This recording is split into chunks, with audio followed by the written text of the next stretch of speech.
हाँ, hello students. ये NTA app का क्वेश्चन नंबर 30 तक पिछले वीडियो में हुआ था।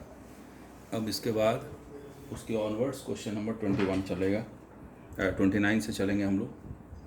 29 कहता है कि for the reaction twice of NO3 is equal to twice of NO plus O2, KC and R is given. तो कहता है कि when KP and KC are compared at 184 degree Celsius it is found that. दोनों में relation निकालना है KP KC में। तो सिंपल फार्मूला लगेगा, इसमें कोई ज़्यादा इसमें प्रॉब्लम नहीं है ना। तो क्वेश्चन नंबर 29 फार्मूला होता है KP is equal to KC RT to the power del N, right. और रिएक्शन है हमारा twice of NO3 reversible arrow twice of NO2 plus O2। ये सब गैस है ना।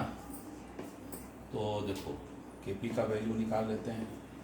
KP दिया हुआ है, KP निकालना है। KC is equal to 1.8 into 10 to the power -6, ठीक है, इंटू R, है ना। R का वैल्यू दिया हुआ है 8 पॉइंट दिया हुआ है 0.008331 इंटू टेम्परेचर है इसका 184 सेल्सियस। तो 184 का मतलब हो गया 273 प्लस 184, है ना। और RT का पावर हमारा डेल N होगा। डेल N का मतलब क्या होता है, C plus D minus A plus B, that is sum of the moles of the product minus sum of the moles of the reactant, and this value comes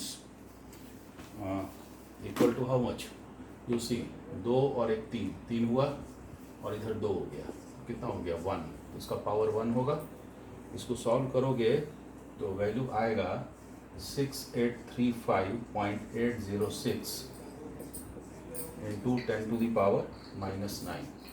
अब तो आराम से कैलकुलेट कर लेंगे। तो KP का वैल्यू हो गया 6.835 into 10 to the power -6। This is KP, therefore KP is greater than KC। Clear है ना। अब आते हैं क्वेश्चन नंबर 28 में। तो 28 में पूछा है, 28 में क्वेश्चन है, कहाँ गया, हाँ, among the following the essential amino acid is। तो सिंपल है, दैट इज़ वैलिन, है ना। उसके बाद 27 में which of the following is an example of the nucleophilic addition reaction. देखो दोनों न्यूक्लियोफिलिक एडिशन होता है। When you are treating the lithium aluminium hydride to a ketone तो H- एक्ट करता है ना। क्या रिएक्शन होता है इसका? रिएक्शन होता है, देखो यहाँ पर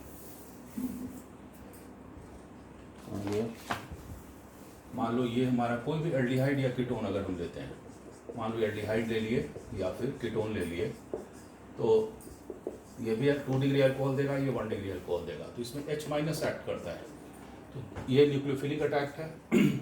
और वहाँ पर हाइड्रोजन के केस में वहाँ भी न्यूक्लियोफिलिक अटैक होता है, ठीक है। 26 zirconium phosphate dissociates into the 3 zirconium cations and +4 charge 4 phosphate ions plus -3 molar solubility of zirconium phosphate denoted by S solubility product of the KSP।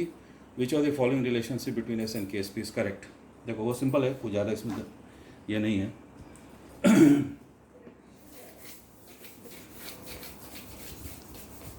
देखो यहाँ पर जर्कोनियम फॉस्फेट जो टूटेगा वो हमारा होगा Zr3PO4 जर्कोनियम का वैलेंसी ऑक्सीडेशन स्टेट 4, फॉस्फेट -3। तो ये जब टूटेगा तो ये क्या हो जाएगा 3 zirconium ion and +4 phosphate, +4 and this is 3- zirconium का 3 है, 3 जर्कोनियम यहाँ के लिए हो गया। मान लो सॉल्युबिलिटी प्रोडक्ट जो है हमारा, इसका सॉल्युबिलिटी जो है वो S है, तो ये 3S होगा और ये 4S होगा। तो KSP के लिए हम लोग फार्मूला क्या यूज़ करते हैं, 3S। जो कोफिशिएंट होता है वो पावर में जाता है ना। और जो 4S है इसका ये कोफिशिएंट कितना है इसका 4। तो जब इसको मल्टीप्लाई करोगे तो इसका वैल्यू आएगा, this becomes 27s³ and this is 256s⁴, right? And this comes equal to 6912s⁴, and this is equal to Ksp, that is solubility product. अब तो हम लोग आराम से बैठा सकते हैं, है ना? So the x is equal to how much, कितना हो गया Ksp डिवाइडेड बाई टोटल को मल्टीप्लाई करोगे s का पावर 7 हो जाएगा, ये आता है 6912, ठीक है, टू दी पावर 1/7। क्लियर हुआ? So answer is your C answer होगा। ये यहाँ पर ठीक है ना? हाँ ठीक है। क्वेश्चन नंबर 25, ठीक है, हाँ, correct order of increasing of pi bond, है ना? बनाते हैं पहले एक स्ट्रक्चर इसका, उसके बाद तो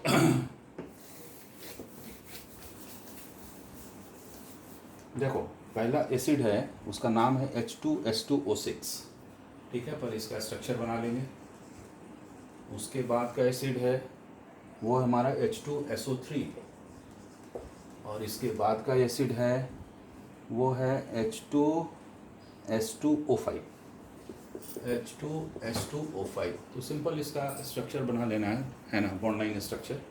तो इसका जब स्ट्रक्चर आप बनाइएगा तो you will have S double bond O and this is S double bond O and this is OH, ठीक है? ये क्लियर हुआ? कितना हुआ? 2 4 नहीं, सॉरी, एक और यहाँ डालोगे। हाँ, ये डाई बेसिक एसिड है, इसका दोनों हाइड्रोजन रिप्लेसेबल है। यहाँ से सल्फर 2 हो गया, ऑक्सीजन हमारा 6 हो गया, 2 2 4 2 6। देखो पाई बॉन्ड कितना है इसमें, 1 2 3 4, इसमें 4 पाई बॉन्ड हो गया, है ना? अब H2S2O3 बनाते हैं तो उसका स्ट्रक्चर क्या होगा, डबल बॉन्ड O, उसके बाद ये हो गया यहाँ पर OH 3 and then this one, right? This is monoacidic base, basic acid, and this is equal to how much, कितना पाई बॉन्ड है इसमें, 2 पाई बॉन्ड है, दिख रहा है? अगला कौन है? सिंपल स्ट्रक्चर बना के बनाना है और कुछ करना ही नहीं है। H2S2O5 में तो इसका स्ट्रक्चर हो जाएगा OH S double bond O S, है ना, डबल बॉन्ड O OH, तो ये नहीं रहेगा, सही है ना? ठीक है, यहाँ O5 है, H2S2O5 है, क्लियर? तो कितना हो गया, S डबल बॉन्ड कितना हो गया, 2 2 4 और ये 1 5, सॉरी ये O यहाँ होगा, है ना? उसके बाद ये ज़्यादा हो रहा है ना, 2 2 4 1 5, यस इट इज करेक्ट, है ना? So this is the structure, okay. अब आप इसमें काउंट कर लीजिए कितना है, 1 2 3 पाई बॉन्ड है, इंक्रीजिंग और डिक्रीजिंग तो आराम से अरेंज कर लोगे। अच्छा, उसके बाद का क्वेश्चन है, clay is an example of, simple है, 3 डायमेंशनल नेटवर्क होता है ना? ऐसे ही सुन लो, आंसर ए होगा इसका, एंड SiO4 का नेटवर्क होता है इसमें, ठीक है? क्ले का जो है वो SiO4 का कंप्लीट नेटवर्क होता है और कुछ नहीं है। क्वेश्चन नंबर 23, ये न्यूमेरिकल है, सॉल्यूशन चैप्टर से, बिल्कुल सिंपल न्यूमेरिकल है, देखें क्या है। 25 24 हाँ 23, vapour pressure of pure benzene and टॉलिन दिया हुआ है 160 और 60 मिलीमीटर मरकरी, ठीक है? Mole fraction benzene is, the mole fraction of benzene in vapour phase होगा, इज लिखा हुआ है, in contact with equimolar solution of benzene and टॉलिन, vapour phase में मान रहा है। देखो इसका थोड़ा सा कॉन्सेप्ट हम बताएंगे तुमको, है ना, वेपर फेज का और लिक्विड फेज का, ठीक है? 1 मिनट जरा सा, देखो इसका कॉन्सेप्ट है क्या, आराम से सुनो, है ना? इसका कॉन्सेप्ट है,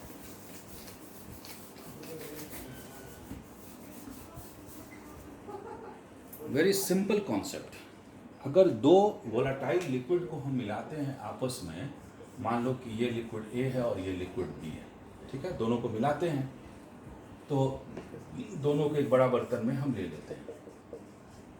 तो यहाँ पर जो हमारा लॉ लगता है वो होता है राउल्ट्स लॉ,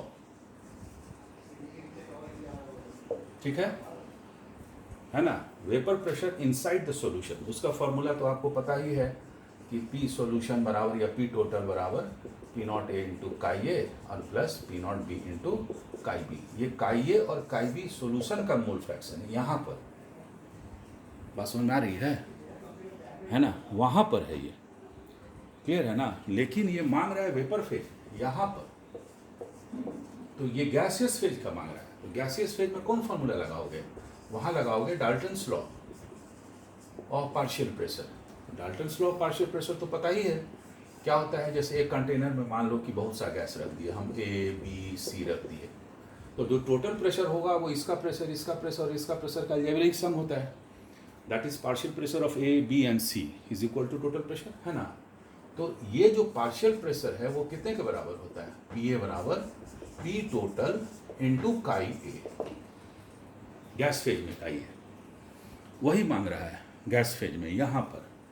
तो पहला काम करें हम लोग कि पी टोटल निकाल लें और पी ए हम यहाँ से निकालेंगे। अब हम का ये निकाल लेंगे गैस फेज का, समझो बात को। पी टोटल चाहिए, ये मांग रहा है, तो ये चाहिए, ये कहाँ से आएगा, यहाँ से आएगा, है ना। तो ये बेंजीन है, ये टॉलिन है, यही इसका कॉन्सेप्ट है। तो अब इसको हम लोग सॉल्व करते हैं, ठीक है ना। आ जाओ, तो देखो कैसे सॉल्व करोगे।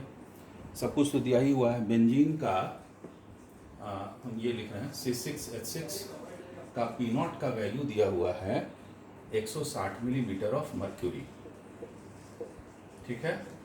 और टॉलिन है तुम्हारा C6H5CH3, इसका वैल्यू है पी नॉट 60 mm, है ना। इक्विमोलर कंसंट्रेशन मिला हुआ है दोनों का, है ना। तो ये Na इज इक्वल टू 1 और इसका भी मान लेते हैं Nb इज इक्वल टू 1। तो पी टोटल हम निकाल लें पहले। तो पी टोटल कितना हो जाएगा, 160 इंटू मोल फ्रैक्शन, तो 1/2 टोटल मोल नहीं ना होगा, एक और मिला के 2 हो गया, और प्लस ये 60 हो गया इंटू आधा, इसका भी उतना ही हो गया। तो ये हो गया 80 और ये हो गया 30, ये हो गया 110 मिलीमीटर ऑफ मरकरी टोटल हो गया। तो पी टोटल निकाल लिए। अब ये पी नॉट इंटू का ये इसका मांग रहा है, किसका मांग रहा है, बेंजीन का मांगे या फिर टॉलिन का मांगे, जिसका मांगे। तो अगर बेंजीन का मांगेगा तो इसको लगाएंगे, टॉलिन का मांगेगा तो इसका लगाएंगे। तो फॉर्मूला हमारा हो गया P total according to Dalton's law of partial pressure, है ना।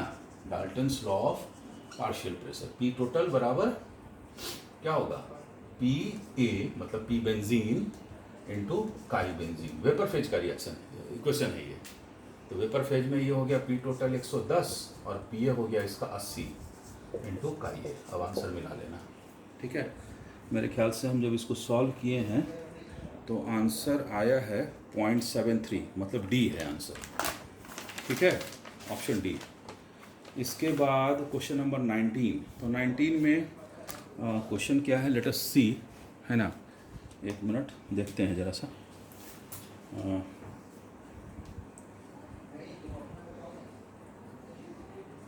ओके फ्रेंड्स, 23 हो गया, कितना नंबर था ये, 23 था। उसके बाद सोडियम क्लोराइड, अच्छा 22 कहाँ गया, अच्छा 22 नहीं हो पाया है, नोट नहीं कर पाए हम इसमें, but I will do, don't worry. 21 है sodium chloride is an ionic compound whereas hydrogen chloride is mainly covalent because sodium is less reactive, ये तो खैर गलत हो गया। हाइड्रोजन इज नॉन मेटल, अच्छा चलो, hydrogen chloride is a gas, फालतू है ना। और electronegativity difference in the case of hydrogen chlorine is, है ना, लेस देन 2.1, ये इलेक्ट्रोनिगेटिव डिफरेंस की वजह से होता है, ठीक है, कोई बहुत बड़ा बात नहीं है। आइए 21 2 बार हो गया, वही गलती हो गई। हाँ, types of isomerism observed in alkane, alkene में मेटामरिज्म तो होगा नहीं, मेटामरिज्म में फंक्शन ग्रुप चाहिए, जैसे ईथर है, ईथर शो करेगा। मेटामरिज्म पता है ना, बीच में फंक्शनल ग्रुप होता है, दोनों तरफ एल्काइल ग्रुप डिफरेंट होता है। जैसे हम ऐसे ही बता दे रहे हैं, बोल के बता देते हैं, है ना। जैसे मान लो कि एक मिनट, यहाँ देखो CH3 है इधर और O है C4H9, ठीक है, मेथॉक्सीब्यूटेन। अब तुम यहाँ ये बदल दो, इधर कर दो 5, इधर कर दो C2H5, इधर कर दो C3H7, तो ये मेटामरिज्म में चला जाएगा, ठीक है, एल्काइल ग्रुप बदल जाता है। दूसरा है चेन पर भी आ रहे हैं, पोजीशन, फंक्शनल और पोजीशन बदल जाएगा। तो एल्केन में तो फंक्शनल पोजीशन कुछ है ही नहीं, ठीक है। ज्योमेट्रिकल आइसोमरिज्म डबल बॉन्ड में होता है, तो answer is your chain isomerism, ठीक है। उसके बाद है हाँ question number 18, half life decay for radioactive 14C is 5730 years. वो सिंपल है, archaeological architect containing wood has only 80% of the 14C activity found to be living trees, age of the artifact would be, log 1.25 का value भी दे दिया है ना। यहाँ हम लिख लेते हैं 1.25 का वैल्यू 0.00969, सॉल्व कर देते हैं, 2 मिनट लगेगा, है ना। कहाँ थे हम, 1 मिनट, 1 मिनट हमारे।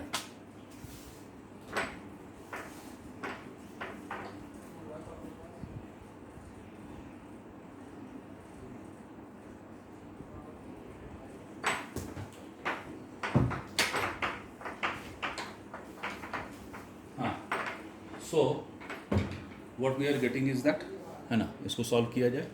आओ, ठीक है, बहुत सिंपल है, इसमें कुछ है नहीं, ओके।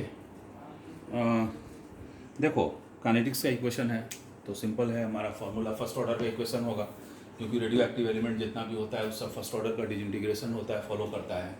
तो K बराबर 2.303/T log ऑफ A0/A।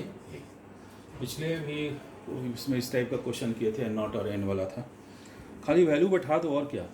कहता है कि 80% एक्टिविटी दिख रहा है, मतलब कि इनिशियल 100 रहा होगा, अभी 80 है ना, फाइनल हो गया 100/80। अच्छा ये टाइम है, यही लाइफ, कितना दिन लगा उसको यहाँ से यहाँ आने में, तो यही एज हो गया इसका। और हाफ लाइफ पीरियड दिया हुआ है, हाफ लाइफ है तुम्हारा 5730, तो तुमको पता ही है कि टी हाफ बराबर कितना होता है 0.693/K, तो K बराबर कितना होगा 0.693 divided by T half. T half का वैल्यू है 5730 ईयर।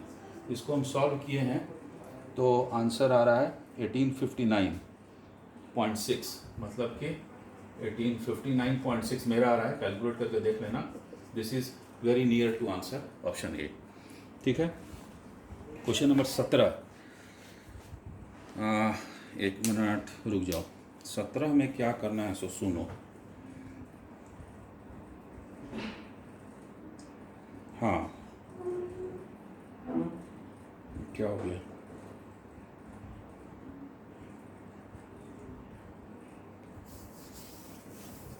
ठीक है, 1 मिनट रुको भाई।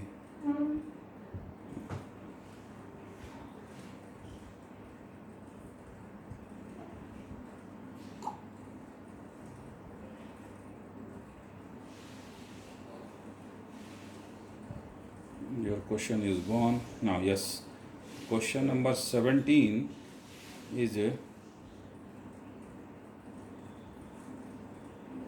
मोबाइल में थोड़ा सा टाइम लग जाता है, कहाँ पर हम इसको लोड किए हैं, है ना, ठीक है। तो ये हो गया question number 17। Let me tell you, just wait.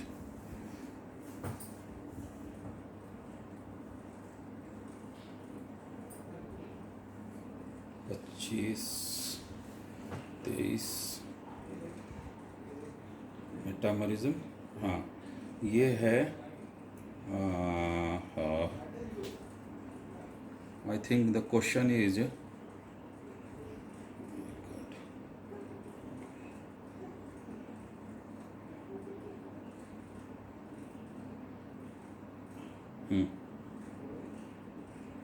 ये शिफ्ट कर गया है दूसरे पार्ट में, आई थिंक सो, है ना। तो यहाँ पर देखते हैं, this is question number how much, 15, ये 16 था। अच्छा, ये दिया है इसका कि atomic mass, average atomic mass is your 26.89, है ना। तो इसका देखो कैसे निकालोगे, एक फॉर्मूला है A बराबर NE, है ना।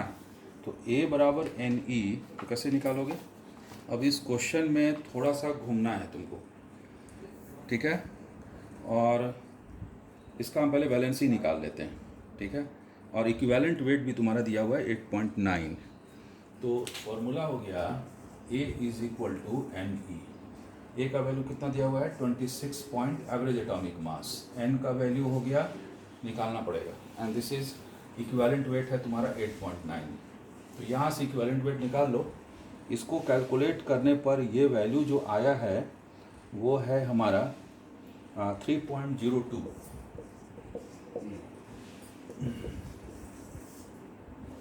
जो वैलेंसी होता है वो बताता है कि कितना हाइड्रोजन को एक्सेप्ट करेगा या कितना हाइड्रोजन रिप्लेस करेगा, ठीक है।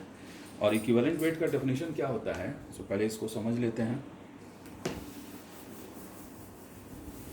तो ये क्वेश्चन बनाने में आराम मिलेगा। इक्विवेलेंट वेट का definition nowadays it is not written in the book, but कहता है कि it is the mass of the substance, it is the mass of substance which reacts or displaces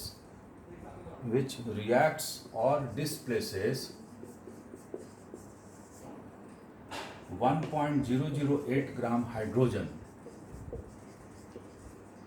है ना, 35.5 ग्राम क्लोरीन और 8 ग्राम ऑक्सीजन।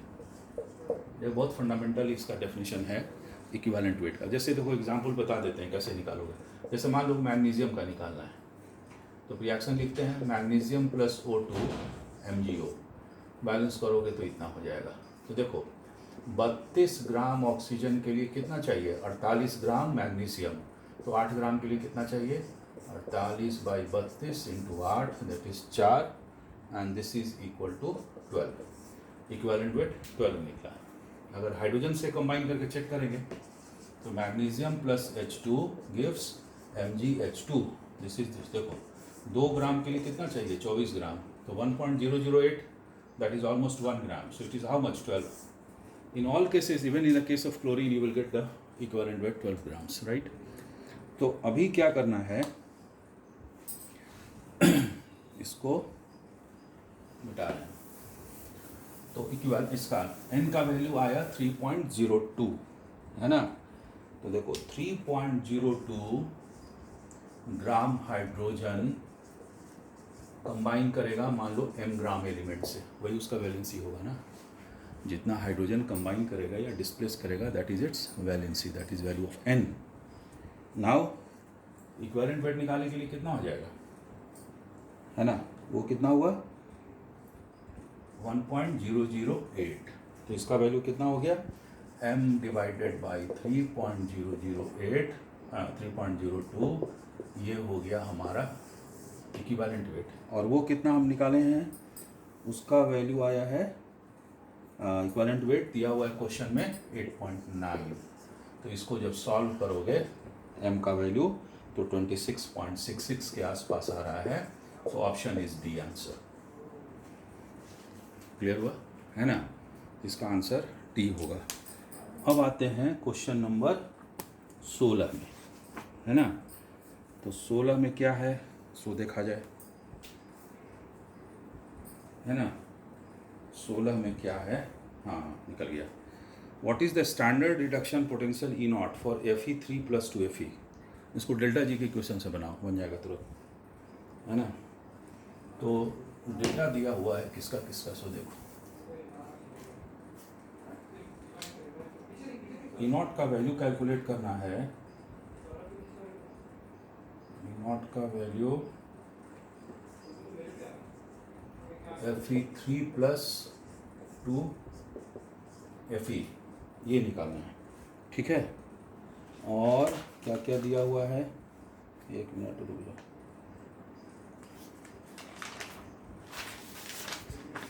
हाँ, ये दिया हुआ है Fe2 plus 2E is equal to Fe। तो ये E0 Fe2 plus slash Fe is equal to -0.47, this is -0.47 volt, और Fe3 plus Fe plus E this is giving Fe2 plus. इसका E0 का वैल्यू है Fe3 plus slash Fe double plus, इसका है positive में है 0.77 वोल्ट, है ना। तो ऊपर वाले का निकालना है, आओ निकालते हैं भाई। तो कैसे निकालेंगे, अब आप देखिए, बड़ा आराम से देखिए, 2 मिनट में हम लोग निकाल देते हैं, है ना। डेल्टा जी इस रिएक्शन के लिए कितना होगा, तो एक मिनट रुक जाओ जरा सा। डेल्टा जी का वैल्यू होता है -NFE, है ना। तो ये हो गया -n का मतलब 2 इलेक्ट्रॉन, 2Fe, ये हो गया इंटू माइनस में 0.47 इस रिएक्शन के लिए। उसके बाद नीचे वाले रिएक्शन के लिए Fe3 प्लस E, उसका डेल्टा जी का, इसका डेल्टा जी का वैल्यू हो गया -F इंटू 0.77 वोल्ट। निकल गया, है ना। अब हमको चाहिए, कहाँ गया, इसका चाहिए। तो इसके लिए क्या करेंगे, सोचो। इसके लिए डेल्टा जी का वैल्यू होगा, देखो इसमें 3 इलेक्ट्रॉन अगर मिलेगा तब जाके ये होगा, है ना। तो 3 इलेक्ट्रॉन के लिए दोनों को जोड़ना ना पड़ेगा, है ना। So this delta G comes how much, -3 into F, and this we don't know, है ना, ये चाहिए। ओके, असल में हम घर में वीडियो बना रहे हैं फ्रेंड्स, तो थोड़ा सा डिस्टर्बेंस है, इसलिए don't mind it. So let us come, okay, let us add these 2 equations. Add करते हैं भाई। So this gives Fe2 plus 2E plus Fe3 plus E Fe double plus. कुछ कैंसिल हो रहा है, हाँ कैंसिल हो गया, और ये भी कैंसिल हो गया। सो सी 2 प्लस और E कितना हो गया, 3 प्लस, मतलब we have got this equation, that is Fe3 plus 3E Fe। अब इस डेल्टा जी का जो वैल्यू निकाले, दोनों को जोड़ दो, इसका वैल्यू आ जाएगा, और उस डेल्टा जी को यहाँ रख दो और 3FE निकाल लो। समझ गए बात को। इस दोनों इक्वेशन को, वैल्यू को जोड़ दो, ये और ये को, उसका वैल्यू ये आएगा, is equal to -3Fe, F और F कट जाएगा, E का वैल्यू आएगा, उसका वैल्यू है -30 पॉइंट के पास। तो आंसर इसका C है। फंडा समझ गए ना। यहाँ से डेल्टा जी हम निकाल लिए, दोनों को जोड़ के, कहाँ गया, ये और ये, वो डेल्टा जी यहाँ रखाएगा, 3F, F के टर्म्स में FF तो कट ही जाएगा, E निकल जाएगा। ठीक है, आओ अगला सवाल।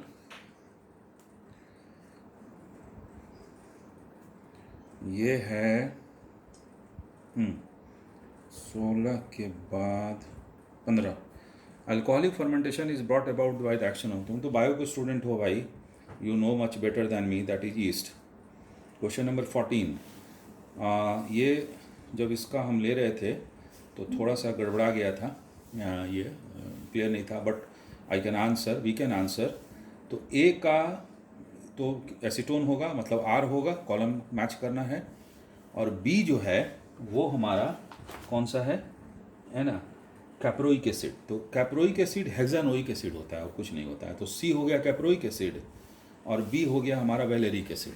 ठीक है, फिनॉल को हम लोग बोलते हैं, अब ये दिख नहीं रहा है हमको इसमें, फिनॉल को हम लोग बोलते हैं कार्बोलिक एसिड। हमको लग रहा है कहीं कार्बोलिक एसिड इसका ऑप्शन है ना, बाकी जो रहेगा वो हमारा बचा हुआ रह जाएगा। ठीक है, अब आप आइए 13। Brown ring complex of iron formulated by this, याद रखिएगा ब्राउन रिंग में आयरन का ऑक्सीडेशन स्टेट 1 होता है। कैलकुलेट करोगे तो आ जाएगा नाइट्रोसिल +1, पानी का 0, x प्लस कितना हो जाएगा। तो सिंपल क्वेश्चन है, याद रखना, उसी वजह से इसका कलर ब्राउन आता है ना।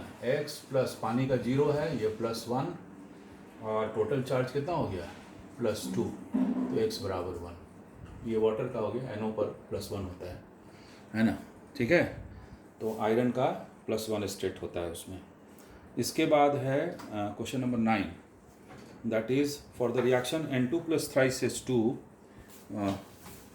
ये दे रहा है क्या है, rate of change of concentration of hydrogen is इतना, the rate of change of concentration of ammonia मांग रहा है। तो कोई दाम ही नहीं है क्वेश्चन में, है ना। तो क्लास 12th में आप क्वेश्चन इस तरह का बना चुके हैं, but let us solve it very simple way, है ना। बनाते हैं भाई, आओ। तो देखो कैसे बनाओगे इसका, है ना। ये बना तो rate of change of concentration of hydrogen is, okay. तो पहले इक्वेशन बना लिया जाए, ठीक है ना। इक्वेशन बनाते हैं, N2 + 3H2 is equal to twice of NH3, यही है।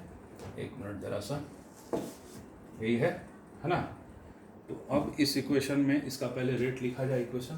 तो रेट बराबर कितना होगा, माइनस ये देखो dN2/dt, that is rate of disappearance of nitrogen, है ना, इज इक्वल टू -1/3 BH2 होगा ना जी /dt।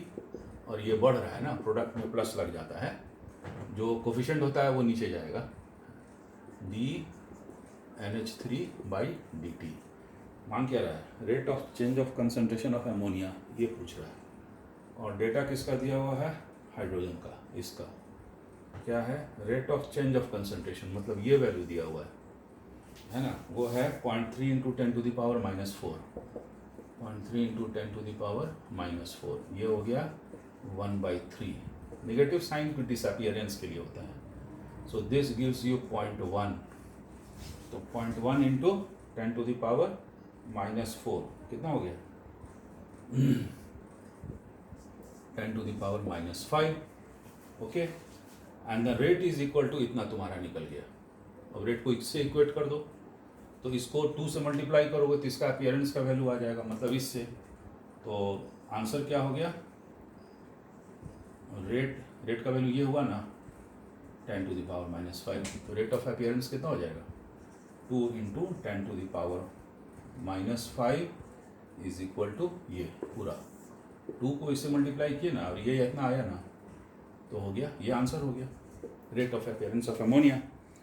सो आंसर कौन सा है, बी है, 0.2 × 10⁻⁻⁴, ठीक है। अब आओ, 9 हो गया, 10, अच्छा 9 के बाद 10 हो गया है, अच्छा कोई बात नहीं। A bottle containing 2 immiscible liquid given to you separated by separating funnel. पानी और तेल को अगर अलग करना है, दोनों इमिसिबल है, तो सेपरेटिंग फनेल में डाल देंगे, अलग हो जाएगा, ग्रेविटी के हिसाब से अलग होता है। Reaction of phenol with dilute nitric acid, ortho para derivative, conc डालोगे तो तीनों जगह पे आ जाएगा, 246 पोजीशन पे आएगा, लिखने का जरूरत नहीं है ना। हाँ, which of the following cups is not expected to exhibit ऑक्सीपिकल आइसोन। पिछले वीडियो में सेम क्वेश्चन था, ये पिछले वाले 48 नंबर में बना चुके हैं इसको। 5 heat capacity of a bomb calorimeter 2 degree centigrade.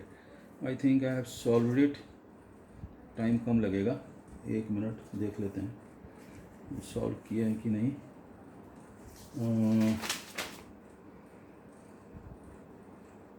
Question 5, हाँ, तो सिंपल क्वेश्चन है, मीथेन को हम लोग बर्न कर रहे हैं, हो गया 2 मिनट लगेगा बनाने में, है ना। तो मीथेन को बर्न करोगे तो क्या हो जाएगा, CH4 + O2, बॉम्ब कैलोरीमीटर है उसमें, उसको जलाया जा रहा है मीथेन को, है ना। तो methane is burn CH4 + O2, CO2 + H2O, balance कर लो, 2 और ये कितना हो गया 2 2 4, तो ये 2 हो गया, ठीक है। अच्छा उसके बाद 0.1 ग्राम मीथेन को बर्न किया आप, है ना, तो हीट कितना इवॉल्व हो गया, तो फॉर्मूला पता ही है MST, है ना, तो ये हो जाएगा मास 0.1 ग्राम, स्पेसिफिक हीट दिया हुआ है 500 और 2 डिग्री सेल्सियस इसका टेम्परेचर है ना, तो इसका वैल्यू आ गया 100 जूल, इतना निकला। और तुम्हारा फॉर्मूला क्या है, delta H is equal to del E plus P delta V, मतलब nRT, ठीक है ना। तो डेल H यहाँ से निकाल चुके हो, डेल E तुमको निकालना है, क्वेश्चन में दिया हुआ है। नंबर ऑफ मोल्स कितना हुआ, बेसिकली ये लिक्विड होता है, समझ गए। तो यहाँ पर ये गैस और ये गैस होगा, क्लियर है। तो जब बर्न कर रहा है तो इसको यहाँ पर गैस फॉर्म में ही ले लो, तो हमारा नंबर ऑफ मोल्स चेंज कितना होगा, 2 और 1 3, इधर हो गया 2 और 1 3, तो 3 - 3 तो होगा नहीं, so you have to forget it, this must be liquid. तो ये हो गया 1 - 3, तो n का वैल्यू हो गया -2, r का वैल्यू बैठा देंगे 8.314 किलो जूल में आ रहा है, 8.314, और टेम्परेचर हमारा दिया ही हुआ है 2 डिग्री सेल्सियस। तो अब आप डेल्टा E निकालिएगा, कैलकुलेट करने पर इसका आंसर, हम कैलकुलेशन नहीं किया है, अब तुम लोग कैलकुलेट कर लेना इसका, ठीक है। नेक्स्ट, इसके बाद कहाँ गया, हाँ 1 मिनट रुक जाओ भाई, प्रॉब्लम है। मेटा नाइट्रोफिनॉल्स ये हो गया, हाँ क्या है question, in the isolation of metals calcination process के लिए बोल रहा है। तो कैल्सिलेशन प्रोसेस मेटल कार्बोनेट का होता है, सल्फाइड रोस्टिंग होता है, ऑक्साइड और हाइड्रोक्साइड का अलग उपाय है, they are not included here. So and question number 4 क्या है, 1 मिनट, फ्रैक्शनेटिंग कॉलम हो गया, हाँ आया, हाँ भाई क्वेश्चन नंबर 8, 8 हम नहीं किए थे, गॉड 8 छूट गया था। The major product during hydroboration of oxidation of one methyl cyclopentene, ये क्वेश्चन नंबर 8 है, ये छूट गया है हमसे। अच्छा बना देते हैं अभी, तो कैसे बनाओगे, main product of hydroboration of methyl साइक्लोपेंटीन, साइक्लोपेंटीन तुम्हारा ये हो गया, और इसका हाइड्रोबोरेशन और ऑक्सीडेशन में क्या होता है कि, है ना, एंटी मार्कोनिकॉफ रूल से OH ऐड होता है। तो देखो ये 1 मिथाइल है, तो एंटी मार्कोनिकॉफ रूल में क्या होगा, हाइड्रोजन यहाँ ज़्यादा है, यहाँ तो हाइड्रोजन है ही नहीं ना, तो OH यहाँ पर आएगा, इसको हटा दो, यहाँ पर ये प्रोडक्ट बनेगा, ठीक है। और एक चीज़ मैं आपको बता दूँ, इसमें एक ऑप्शन C है जिसमें साइक्लाइजेशन करवा दिया है यहाँ पर H2 का, तो ये साइक्लाइजेशन नहीं होगा, हीट करोगे तब साइक्लाइजेशन होगा, इसमें ये हीट का कोई बात नहीं बोला है, इसलिए आंसर D होगा, ठीक है।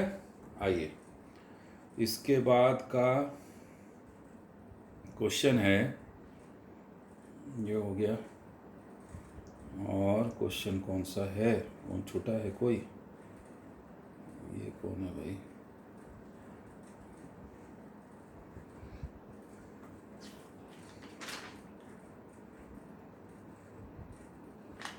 क्वेश्चन नंबर 3 है ना, 3 इसमें दिख नहीं रहा है, but I have noted it down somewhere. Question number 3 is where, 1 minute रुक जाओ भाई, क्वेश्चन नंबर 3,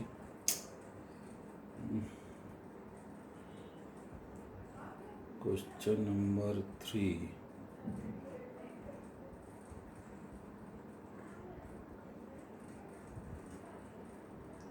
अच्छा पहले क्वेश्चन नंबर, ये लेड और निकल पता नहीं चल रहा कौन सा क्वेश्चन है, बट क्वेश्चन है कि ब्यूट 2 आयन को लिंडलार्स कैटलिस्ट और निकल बोराइड के साथ अगर हम रिएक्शन कराएंगे तो सिस बनेगा, याद रखना सिस प्रोडक्ट बनेगा, ठीक है।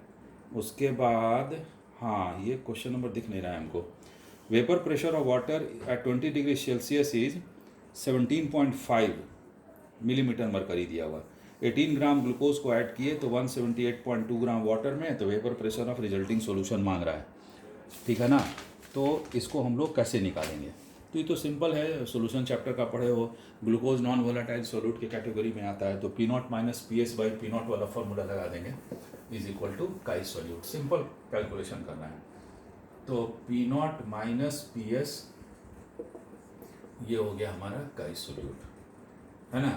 तो काई सॉल्यूट पहले निकाल लेते हैं। 18 ग्राम ग्लूकोज है तो इसका नंबर ऑफ मोल्स इतना होगा, और पानी कितना है 178.2, 178.2 बाई 18, ये हाँ 18 निकल गया पानी का मोलर मास था, ये मोल फ्रैक्शन निकला काई सॉल्यूट का। पी नॉट का वैल्यू दिया हुआ है, पी नॉट दिया है 17.5 हो गया। तो this is your 17.5 minus P S by 17.5। अब तो हम इसको पी एस निकाल ही लेंगे सॉल्व कर करके। तो द वैल्यू हैज़ कम 16.325, मतलब आंसर इसका सी आ रहा है। ठीक है, इतना क्वेश्चन नोट हो पाया है ना। ठीक है, ऑनलाइन हम कर देते, बट वो थोड़ा सा भी अगर हमारा मोबाइल में प्रॉब्लम है तो एक दूसरे मोबाइल में ट्रांसफ़र करके and then I am solving you, but हम कोशिश करेंगे कि ऑनलाइन कर दें सारा काम। Okay, then best of luck. अब इसके बाद फिर हम दूसरा सेट वीडियो में डालेंगे। बाय।